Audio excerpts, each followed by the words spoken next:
יש לי היום את הזכות והעונג לארח אישה מדהימה, שהיא גם קולגה וגם מעוררת השראה, ולשמחתי היא גם חברה טובה. איריס שדה רסלר, ברוכה הבאה.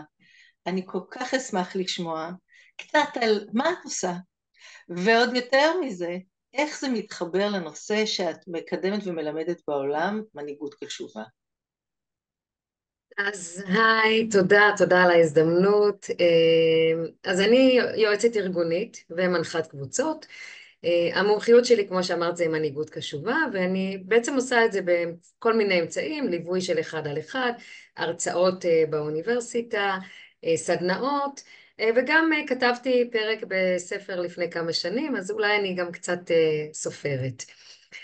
ובזמני החופשי מלמדת יוגה. אבל זה ככה, נשים את זה בצד לאחר כך. אז מתבקש, לפני שאנחנו בכלל מתחילות לדבר על נושאים מכאן ואילך, מה זאת מנהיגות? איך את מסבירה מנהיגות? וזה נושא שהוא היום בוער יותר מאי פעם בעצם. מנהיגות, נושא מימים ימימה, מדברים על מנהיגים בתנ"ך אפילו. אנחנו ככה מכירים את משה, מכירים את אהרון, את אברהם. אה, אז מנהיגות, ההגדרה הרשמית היא בעצם משהו שקשור לתכונות אישיות והשפעה. אני לא זוכרת בדיוק איך זה, וזה נכון. אני מגדירה מנהיגות, היכולת להתחבר פנימה, לדעת מי אני, האפשרות והרצון ללמוד מה הערכים שלי ומה בעצם אני רוצה, והאפשרות והצורך הזה להביא את זה לעולם.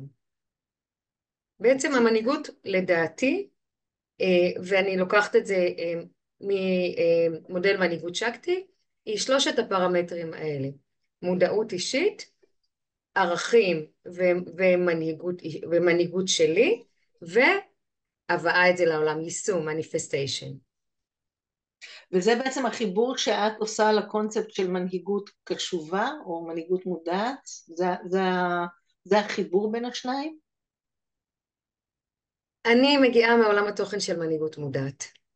אני לא מסתירה את זה, אבל במחשבה שלי כל מנהיג ומנהיגה אה, חייבים שיהיה להם את שלושת הדברים הללו. כי לעשות דברים מבלי לדעת מה אני רוצה או רוצה, לא עובד. להיות במודעות, אבל לא להוציא את זה החוצה, לא עובד. שלושת הדברים האלה הם מחוברים אחד לשני, הם כן לקוחים מעולמות של מנהיגות קשובה, אבל הם נכונים לכל תחומי המנהיגות, לכל מנהיג ומנהיגה באשר הם. את יודעת שדיברנו לפני השיחה, ואמרתי לך שאחת השאלות שמעניינות אותי זה איך אני מגדירה ככה את עצמי בתור מנהיגה. ואמרתי לי, רויטל, את יודעת, הרבה נשים לא מגדירות את עצמן מנהיגות. ואני ממש אשמח לשמוע על הדיסוננס הזה. נשים שעושות דברים מדהימים, ועדיין לא רואות את עצמן מנהיגות.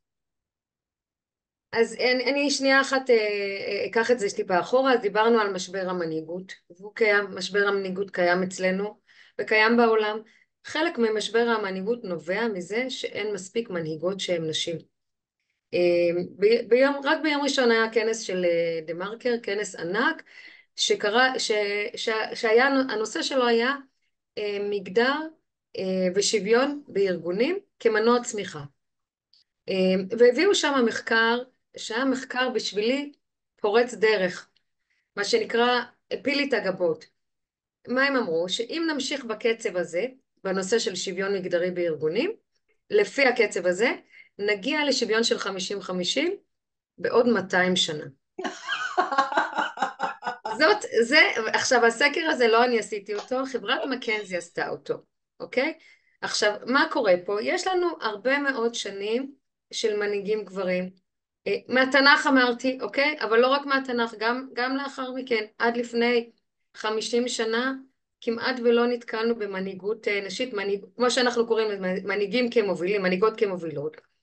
והרבה פעמים באמת בקבוצות של נשים שאני יושבת, וחלקן מנהלות מאוד בכירות, חלקן מנהלות של בית של 12 ילדים, חלקן מובילות פרויקטים ענקיים, ו... ואני אומרת להם, איזה מנהיגה את? ואז היא אומרת לי, אני לא מנהיגה. וזה אחד הדברים שבשליחות שלי לשנות.